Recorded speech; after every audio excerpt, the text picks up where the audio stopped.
Alhamdulillahi Rabbil Alamin, wassalatu wassalamu ala khairi khalqillahi ajma'in, nabiyina Muhammedin wa ala alihi wa sahbihi wa man salaka tariqahum wa iqtada bi hadihim ila yawmiddin.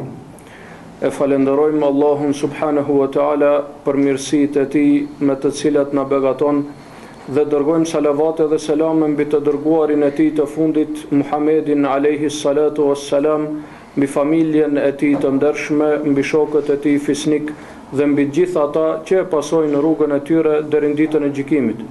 Vëllezër të ndershëm, takohemi sërish në ligjëratat të cilat i mbajmë ditëve të mërkura pas namazit të Yacis me temën e radhës e cila është një vazhdimsi në lidhje me shenjat e Kiametit. Kemi arritur tek shenja 37 prej shenjave të Kiametit dhe ajo ka të bëjë me ëndrat e vërteta të cilat do t'i sheh besimtari para ditës, para Kiametit, para se të afrohet Kiameti. Po thot pejgamberi alayhis salam se besimtarit do t'i shtohen ëndrat e vërteta të cilat ai do t'i sheh. Thot pejgamberi alayhis salam në hadithin të cilën e transmeton Buhariu dhe Muslimi nga Ebu Hurajra radiallahu anhu se pejgamberi alayhis salam ka thënë: "Idha iqtaraba az-zaman lam takad ru'ya al-muslim takdhib." Kur do të afrohet Kiameti, nuk ka mundësi, thot, që ëndra e besimtarit të jetë gënjeshtër. Çdo ëndër që e sheh besimtari do të jetë e vërtetë. Bëhet fjalë për besimtarin e vërtetë, për besimtarin i cili ka vërtetësinë besimin e vet, e jo për çdo secilin që i thot vetes besimtar. Kur do të arrijë besimtari këtë gradë para Kiametit, të gjitha ëndrat që ai do t'i shohë do të jenë të vërteta. E tash për sqarimin e kësaj se çka do të thotë vërteta, do ta sqarojmë inshallahu teala. Njëherë ti përmendim domethënë hadithet në lidhje me këtë. Në një transmetim tjetër thuhet se wa ru'ya al-muslim dhe ëndra e besimtarit juzun min 45 juzan min an-nubuwa, është një prej 45 pjesëve të pejgamberllëkut.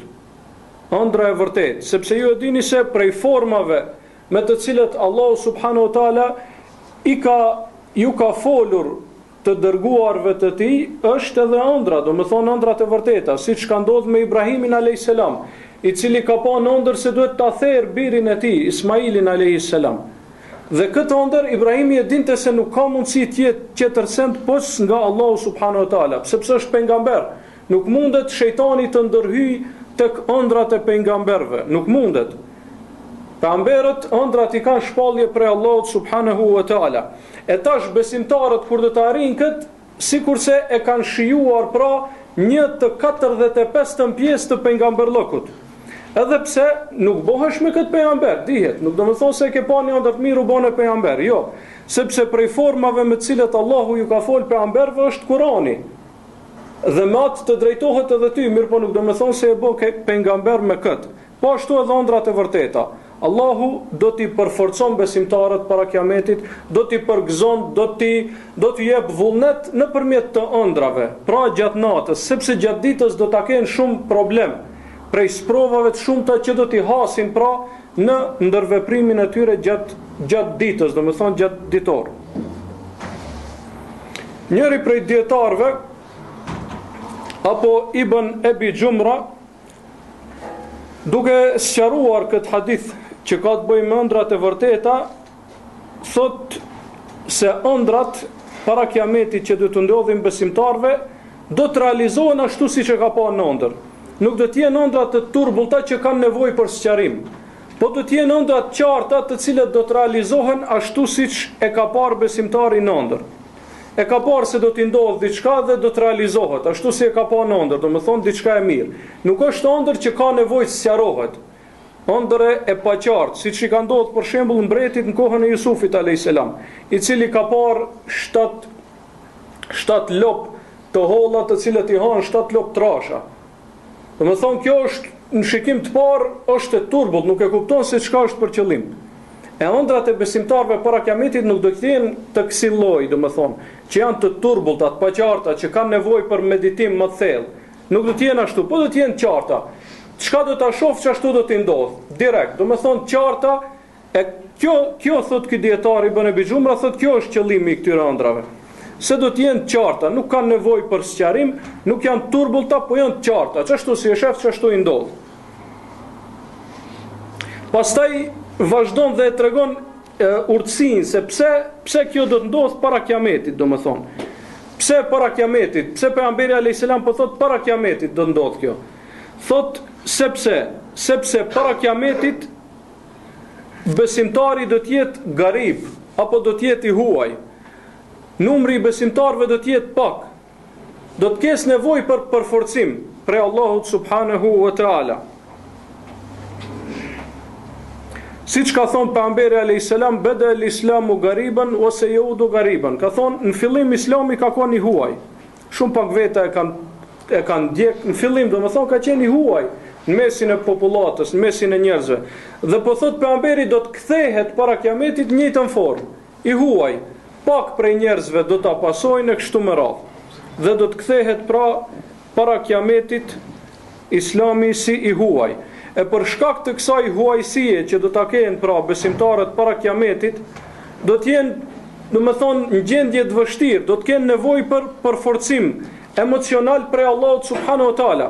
Andaj edhe Allahu do t'ja zbres këto ëndrat e vërteta, të cilat ashtu si do t'i shohin, ashtu edhe do t'ju realizohen, në mënyrë që t'ja përforcoj zemrat e tyre, në mënyrë që t'u ndihmoj në rrugtimin e tyre, domethënë drejt Allahut subhanahu wa taala, sepse gjatë ditës besimtari mërzitet, sprova të ndryshme, lloj-lloj telashe, lloj-lloj probleme, dhe kur bie në gjumë sheh një ëndër të mirë, kjo i jep vullnet dhe i jep përforcim pra për ta vazhduar rrugtimin e tij. Këtu shkurtimisht pra para se të sqarojmë fjalët e dietarëve se kur është për qëllim çfarë kohe, ta sqarojmë diçka shkurtimisht për dobi, pasi që jemi te kondra, domethënë dietarët dhe pejgamberi alayhis salam kanë thonë se, më thonë ceket si hadith, po edhe dietarët e sqarojnë se ëndrat ndahen tre lloje. Lloji i parë min Allah, prej Allahut subhanahu wa taala. Ëndra që janë të vërteta prej Allahut subhanahu wa taala. Lloji i dytë, hadithun nafs. Ëndra që shpirti i flet. Domethënë gjatë ditës shpirti çka ka përjetuar, çka ka pas, çka ka shikuar, ajo e njëjta i del në ëndër.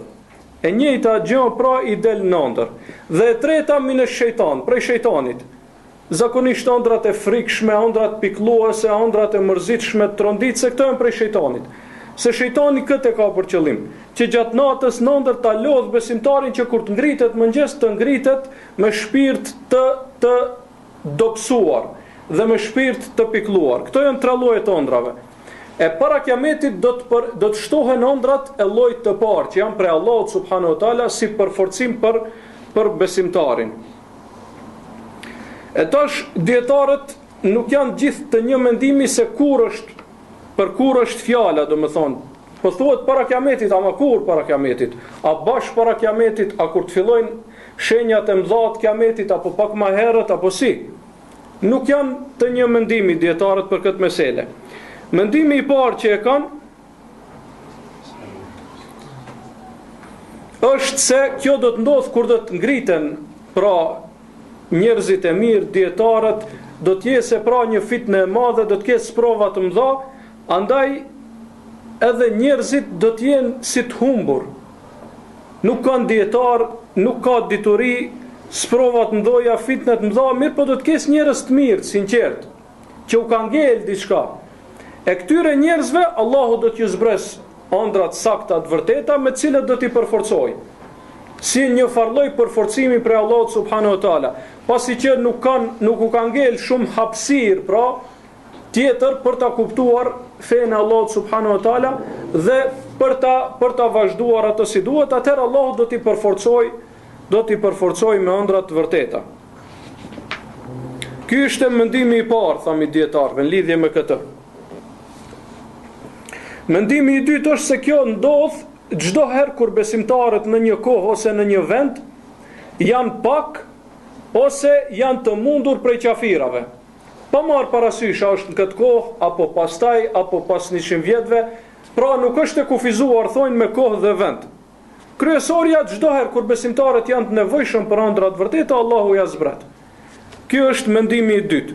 Sa i përket mendimit parë që tham para kiametit, tamam kur do të shtohen hepten shumë sprovat, atë mendim e përkrah Ibn Hajeri. Këtë mendim e përkrah Ibn Abi Gjumra që e përmendëm, pra njëri prej dietarëve të tjerë. Dhe mendimi i tretë se kur do të jesë kjo, domethënë kur do të shtohen ëndrat e vërteta të besimtarëve, është se do të jesë në kohën e Isaut alayhis salam. Ky është mendimi i tretë, domethënë në kohën e Isaut alayhis salam. E pse si e kanë argumentuar ata se pse bashkë në kohën e Isaut alayhis salam? Kanë thonë njerëzit që do të jenë në kohën e Isaut alayhis salam, sepse Isau do të zbres për ta vrarë Dejjalin, ashtu. E njerëzit që do të jenë në kohën e tij, duke e përfshirë këtu edhe Imam Mehdiun, kanë thonë do të jenë njerëzit më të mirë mbi rrezullin toksor.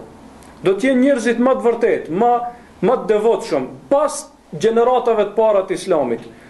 Thonë, domethënë pas gjeneratave të para të Islamit, 3, 4, 5 gjeneratave të para të Islamit, njerëzit që do të jenë kohën e Isaut do të jenë njerëzit më të mirë. Kështu thojnë ata. Andaj edhe Allahu do t'ja mundsoj kët si lloj kerame, pra si lloj nderimi për Allahut subhanahu wa taala, që ata të shohën ëndra të mira përforcuese. Allahu alem, do me thonë se cila është prej këtyre 100% e vërtet, nuk mund ta dim. Kryesorja do të ndodhë si dukuri, pra besimtarët Allahu subhanahu wa taala do t'i përforcojë me ëndra të sakta. Dhe thamë se për qëllim me ëndra të sakta është ashtu siç i shohën, ashtu do të realizohen ëndrat. Nuk ka nevojë për teuil, si që thojnë dietarët, apo për komentim të ëndrave. Janë ëndrat qarta. E shef veten se është duke e bërë filan punën, o duke i ndodhur një punë e mirë, edhe çashtu edhe do t'i ndodhë. Kjo pra është për qëllim. Kjo ishte sa i përket shenjës së 37 prej shenjave të kiametit. Shenja e 38, edhe kjo është një shenjë që është realizuar.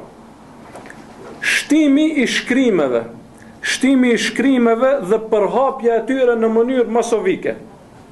Shtimi i shkrimeve. Më herët vëllezër në kohën e Muhamedit alayhis salam, shkrimi ka qenë diçka e rëndë. Jo çdo kush ka pas mundësi që të shkruaj kur dëshiroj dhe ku dëshiroj, dhe jo çdo kush ka pas mundësi që të ketë diçka të shkruar në shtëpinë e vet. Se ka qenë diçka e rëndë, odesht në për lëkura, në për rasa të gurve që janë pak më të butë që mund të gdhenden, ose në për drunj e kështu me radhë. Pra, odesht në një material të rëndë, të shkruhet. E pastaj kjo u lehtësua pak me zbulimin e letrës apo me ardhjen e letrës tek muslimanët, kjo u shtua. Mirë po, asnjëherë më herët nuk ka qenë e përhapur, domethënë shkrimi si në këtë kohë. Edhe ato fal teknologjisë së re, domethënë mjeteve të shtypit dhe shkrimit automatik. Njeriu nuk ka nevojë se cilin libër që e ka para duarve, domethënë të ketë dikush i cili ja ka shkruar me dorë. Vetë makinat i bëjnë këto punë, domethënë tash. Andaj për shkak të kësaj janë përhapur librat shumë.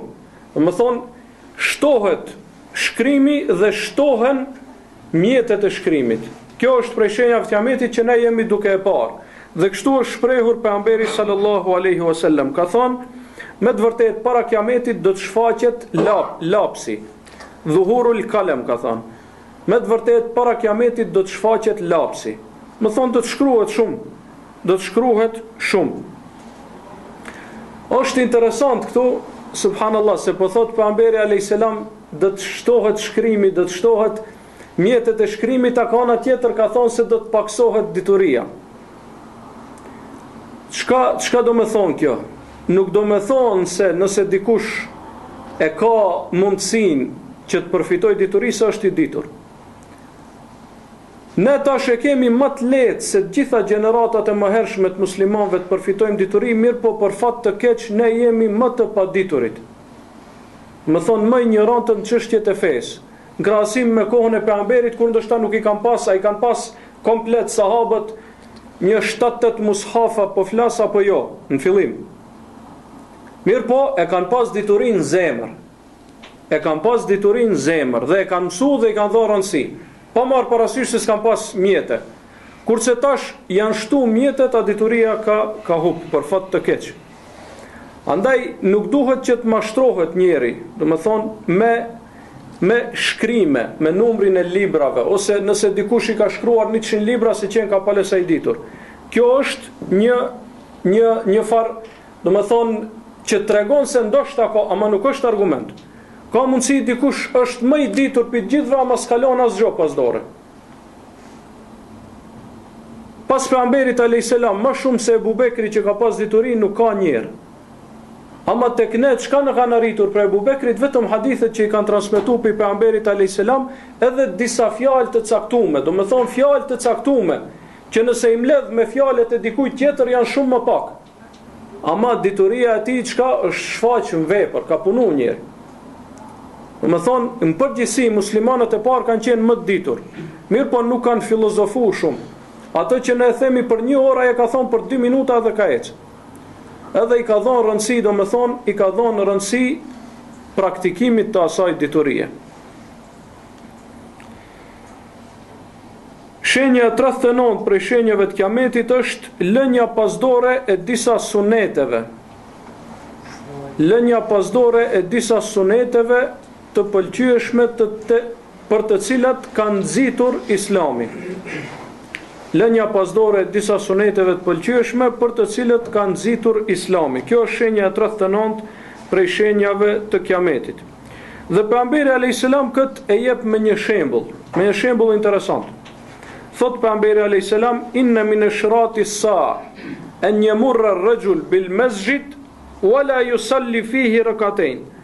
Prej shenjave të kiametit është se njeriu do të kaloj brenda në xhami, do të kaloj për rreth xhamis, mirë po nuk do të hyjë për t'i falë 2 rekate namaz. Është interesante se ndoshta prej ibadeteve apo suneteve për të cilët pejgamberi shumë kanë nxit, e të cilët ne muslimanët e kësaj kohe më së pakti i praktikojmë janë 2 rekat të jatul mesjid. Do me thonë 2 rekat për shëndetje e xhamis. Pejgamberi a.s. ka thonë, kur të hyjë ndonjëri prej jush në xhami, mos të ulet pa i fal 2 rekate. Mos të ulet pa i fal 2 rekate. Këto 2 rekate quhen tahiyatul masjid, një përshëndetje për xhamin, si respekt për xhamin. Pasi po hyn në xhami, mos u ul pa e fal një 2 rekat namaz si respekt, do me thonë për atë xhami. E ky lloj ibadeti pothuajse është zhduk, do me thonë në këtë kohë. Ky është si shembull konkret që e ka përmend pejgamberi a.s. Në një transmetim tjetër thot, prej shenjave të kiametit është se xhamiat do të miren si rrugica. Xhamia do të jetë rrugic, me të kaloje për i ka ra rruga më shkurt, kalon ka obori xhamis, as nuk falet as kur gjo, kalon që andaj, hec në punën e vetë. Ose, si që ndodhë në shumicën e rasteve, xhumo është, do me thonë shumica e muslimonëve hecin rreth xhamis, disa për aty në pinë kafe aty nga xhamis, disa tjerë shkojnë shëtitin ato knej, do me thonë shumica e muslimonëve e kanë marrë xhamin si vend shëtitje, dhe kjo është prej shenjave të kiametit, se nuk madhrohet xhamia. Përderisa në kohën e pejgamberit a.s. nuk ka pas, do me thonë, s'ke pas mundësi në kohët namazit gjesh dhe një njerë jashtë. I kanë lonë krejt, me dyqane, me çka kanë pas, i kanë lonë edhe kanë shku në xhami. Nuk ka ndodhur që në kohën e namazit dikush ta braktis xhamin, përveç se nëse ka qenë shumë larg ose ka pas arsye. Përndryshe nuk ka ndodhur një gjë e tillë. Kurse tash për fat keq ndodh. Dhe prej shenjave të mira, do me thonë, prej gjërave të mira që unë i kam si përkujtim të mirë prej qëndrimit tim Saudi është ligji që atje është se në kohë xhamis të mshelen këtë dyqanet. Më thonë, krejt dyqanet në kohë të namazit, ma bëni Allah, të mshelen edhe ose të shkojnë xhami ose do të mshefet e njeri, se në dyqan së në rinë, se për ndryshe hanë dënim. Kjo është pra prej mirësive që gjendën, elhamdulillah, edhe sot e kësaj dite në vendin e 2 haremeve, apo në vendin e Mekës dhe të Medinës, elhamdulillah. Inshallah nuk largohet ky ligj asnjëherë prej atje, sepse me të vërtet ta çoj ke mallin e kohës të sahabëve. Kur e shifjen kohët namazit, krejt të imshel dyqanet edhe tu drejtu për në xhami. E kjo është pra prej shenjave të kiametit apo shenja e 39 se njerëzit do ta marrin xhamin si vend kalim, e jo si vend i cili madhrohet. Ma herët xhamiat i kanë bën qendër qytetit. Pse? Se ka qenë institucioni më i rëndësishëm. Dhe duke marrë në këtë shembull veprën e pejgamberit sallallahu alaihi wasallam. Thot ky dietari, thot, mirë po prej musibeteve më të mëdha, thot, tash, lese shumica e xhamijave pra muslimanët veç kalojnë andaj. Prej musibeteve më të mëdha është se në disa vende, disa xhamija i kanë kthyer në muze. Për fat keq. Më thonë disa vende, thot, disa xhamija i kanë kthyer në muze, që mo nuk falet namazi aty. Ose për fat keq ka ndoshta vende ku xhamia ekziston mirë po nuk falet namazi. Siç kemi dëgjuar për plot fshatra, domethënë në Shqipëri, në Kosovë kështu me radhë. Shenja e 40 për shenjave të kiametit është se do të fryhet hana. Hana është mjet që e përdorin muslimanët për t'i caktuar ditët e muajit. E tash para kiametit hana do të fryhet. Më thonë do të zmadhohet. Intifah kur diçka fryhet. Si do më thonë ai brumi i bukës kur e lën, edhe ajo shkon të u fry, të u xhanu, çat fjalë ka përdorur pejgamberi alayhis salam. Transmeton Abdullah ibn Mesudi se pejgamberi alayhis salam ka thonë: min iktirabi sa intifahul ahilla. Për gjërave që tregojnë se kiameti është afruar është kur ta shihni se hana do të zgjerohet, do të fryhet, do të trashet. Hana do të trashet. Në një transmetim tjetër thot do të zgjerohet saqë njerëzit do ta shohën dhe do të thonë kjo është hanë për natën e parë, do të thonë hana e parë. Se kur del hana në fillim është nata e parë, nata e dytë e kështu me radhë derisa bëhet 29 ose 30. Muaji hënori ka ose 29 ditë ose 30 ditë. E thot pejgamberi alayhis salam do ta shohën, do të mendojnë se është për natën e parë, për natën e dytë do të mendojnë, më falni, do të thonë do të mendojnë se është nata e dytë, ajo është nata e parë. Pse është zgjeruar. Sepse është zgjeruar.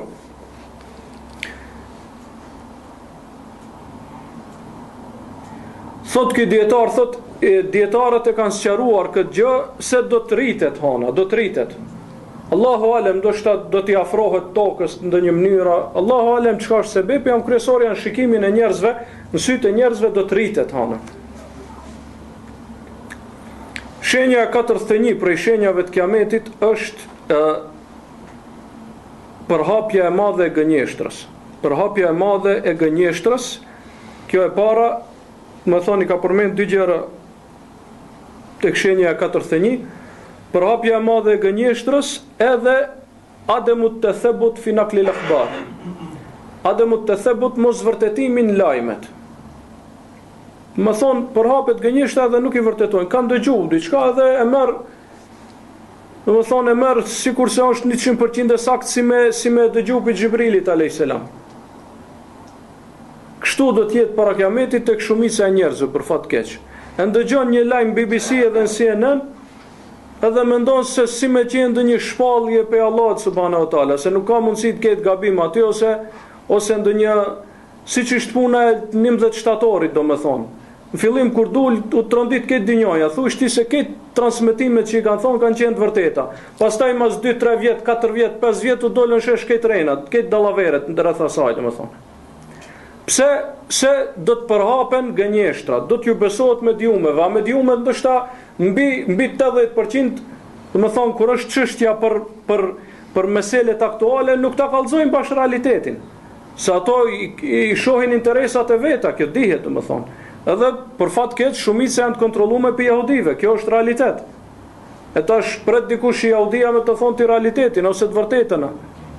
Ukin të abon delen të abon uk të bardhën zezën të bardh. Edhe ai që është miskin, do me thonë me ndje lehtë, edhe beson se çdo gjë që fluturon hahet, ai e han forën, do me thonë, mashtrohet për fat keq. Edhe kjo është prej shenjave të kiametit. Shumica e njerëzve mashtrohen me këto sende. O, ka thonë njoni, valla, kush ai njoni? O njeri besueshëm, o rënaveca, o gënjeshtara, o fasika, çka është? Ose e kam dëgjuar në lajme, po cilat lajme ke dëgjuar valla? Lajme të qafirave, lajme të qafirave, që më e pakta për lajmeve të qafirave është që ti marrish me dyshim. Nuk vjen shprehje që ti besosh me një herë 100%. Sidomos kur është kundër muslimanëve. Shumë propaganda, shumë sende ndoshta vetë kanë bërë. Ku e din ti? Smirët vesh tash, kush han, kush fin. Në shumë prej shteteve të Islamit. Kanë sulmu, terroristat i kanë vrarë 20 fëmijë. Ku e din ti se me të vërtetë terroristat e kanë bërë këtë punë? Ku e din ti se ka bërë dikush i shërbimet sekrete dikujt? Ku e din? Andaj nuk duhet që më një herë, do të thonë, me marr qendrim bazë një lajmi që ndëgjojmë në medium, qoftë në internet, qoftë ku do qoftë ajo. Pse? Sepse pejgamberi alayhis salam po na tërheq vërejtjen se para kiametit do të shtohen gënjeshtrat dhe nuk do të vërtetohen lajmet. Andaj më e pakta që ne mund ta bëjmë është që të jemi të matur ose skeptik, mos ta pranojsh çdo gjë, domethënë çashtu si ta servojnë ata. Po mundohesh, nëse me të vërtetë dëshiron që të hish këto mesele, bën hulumtimet tuaja. Mos i merr gjërat e gatshme, domethënë. Sa që pejgamberi alayhis salam në një hadith interesant thot me të vërtetë, inna shejtan la yatamathal fi surati ar-rajul, me të vërtetë ndodh që shejtani të vijë në formë njeriu. Shejtani të vijë në formë njeriu dhe të futet në një mezhlis. Fa yuhaddithuhum bil hadithi min al-kadhib, dhe t'u tregoj atyre njerëzve në atë mezhlis një rën. Shejtani ka ardhur në formë njerit, bash shejtani, po thot pejgamberi alayhis salam. Ka hime një mezhlis edhe po ja u thot një rën. Edhe tash thot njerëzit do të shpërndahen edhe do ta përhapin këtë muhabet. A kush është baza e këtij muhabeti? Shejtani.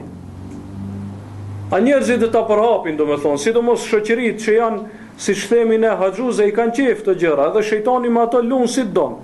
Në mëngjes e nxjerr një muhabet deri në akşam o mbush këtë qyteti, domethënë. Ama është i vërtet, as është i vërtet, Allahu alem, kujt i intereson fundi fundit. Edin, njerëzit e kanë marrë më shumë si zbavitja, nuk e dinë se si thot pejgamberi alayhis salam, gjuha është shkaktari më i madh për të cilin njerëzit do të futen në xhehenem. Gjuha. Ti duket lehtë, ul, i çet fjalë pe goje, fol diçka. A nuk e di se ç'kjo është shkaki më i madh për që njeriu të futet, domethënë, në xhehenem? Gjuha. Shkaktari më i madh që të futet njeriu në xhehenem. Siç i ka thonë Muadhi, kur i ka thonë pejgamberi alayhis salam disa këshilla ja ka thonë, edhe në fund i ka thonë a don që të ti përmbledhi këtë këto këshilla me një këshill. I ka thonë emsi kalejke lisanek, kape gjuhën, mos e lësho gjuhën tënde. Domethënë kontrolloje gjuhën tënde. Atëherë Muadhi habitet, i thot ja Rasulullah, wa inna lamuakhadhuna bima natakallemu bihi.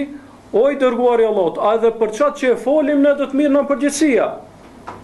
I thot pejgamberi alayhis salam, thakulet ke ummuke ya Muadh. Kjo është si shprehje në gjuhën arabe, mos pas nana. Kështu parafërsisht. Kjo është si lloj shprehje demek çka je tu fol ose çka je tu thon, si ne që themi.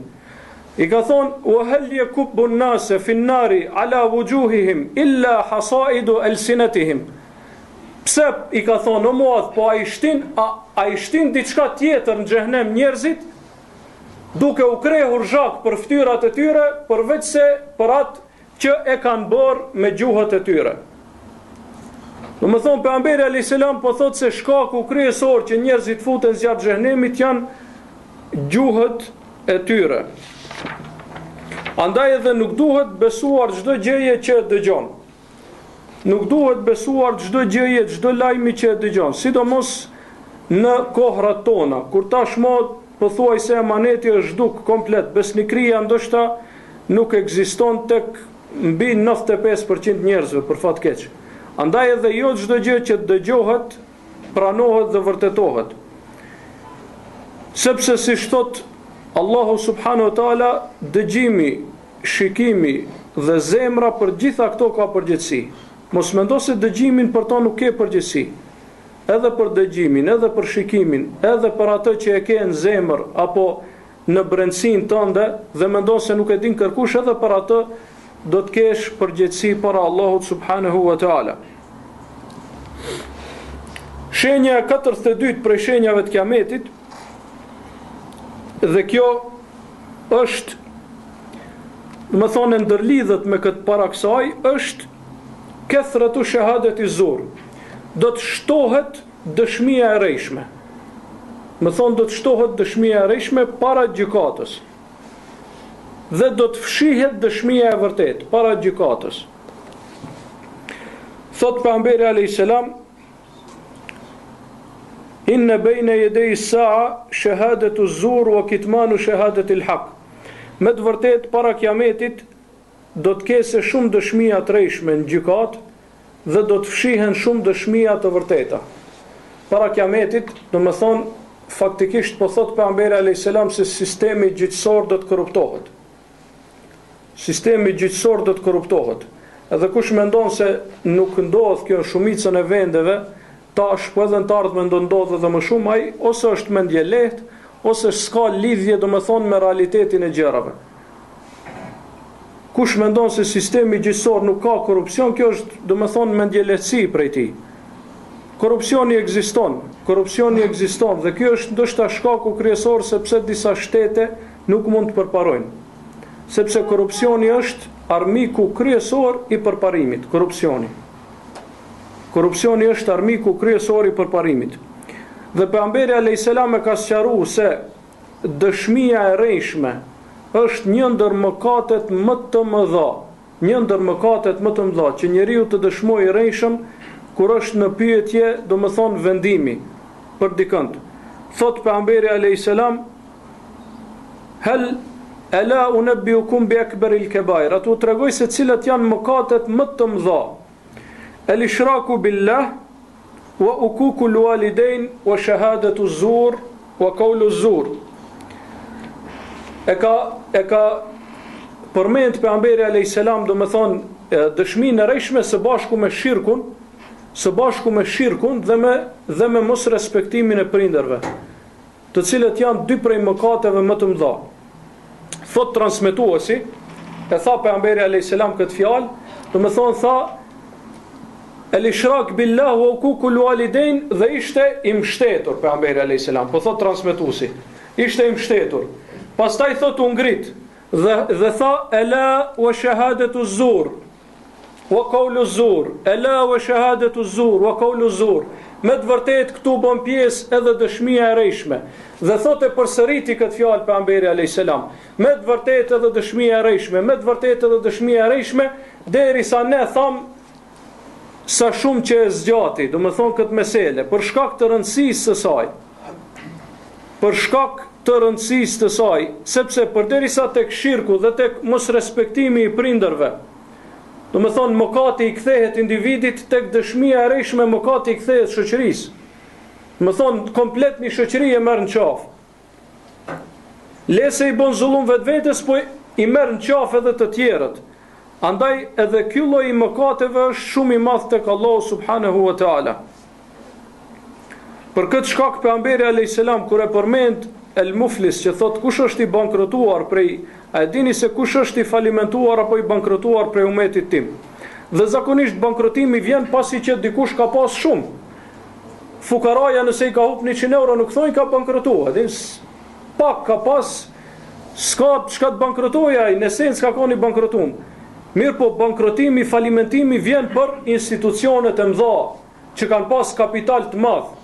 Në këtë formë pejgamberi alayhis salam e përshkruan njërin prej umetit të tij i cili do të bankrotojë në ditën e gjykimit. Do të bankrotojë, do të thonë do të kese veprat mëdha me veti, sa kodrat. Mirë po, qatala hadha, e ka vrarë këto. Wa shatama hadha, e ka shajt këto. Wa akala mal hadha, ja ka marr mallin këtij tjetrit. Do më thonë nuk ka bën zullum njerëzve. Thot, dhe ato do të vinë të ja marrin sevapet. Nëse i sosen sevapet, s'ka më sevape, ato do t'ja hudhin gjinahet këtij. Ti që u ka bën zullum, do më thonë krijesave. Edhe thot, pasi që t'ja hudhin gjinahet, do të mirë dhe do të hudhet në xhehenem. A kishte vepra të mëdha, kishte namaze plot, zeqat plot, agjerim plot. Mirë po, u kishte bërë zullum njerëzve dhe kjo ishte shkak, domethënë, që ai të futet në zjarrin e xhehenemit dhe të falimentojë. Për këtë shkak në këtë hadith pejgamberi alayhis salam kur tha dhe dëshmia e rreshme se ishte mbështetur u ngrit. Me vabo me dije se dëshmia e rreshme është mëkat i madh. Nuk ka punë e vogël, po është mëkat i madh, dëshmia e rreshme, apo gënjeshtra, apo shpifja për dikën tjetër me atë që ai nuk e ka. Kjo ishte pra shenja 42 prej shenjave të kiametit, dhe këtu do të ndalemi që edhe mos ta zgjatim shumë. Wa sallallahu wa sallama ala nabiyina Muhammad wa ala alihi wa sahbihi.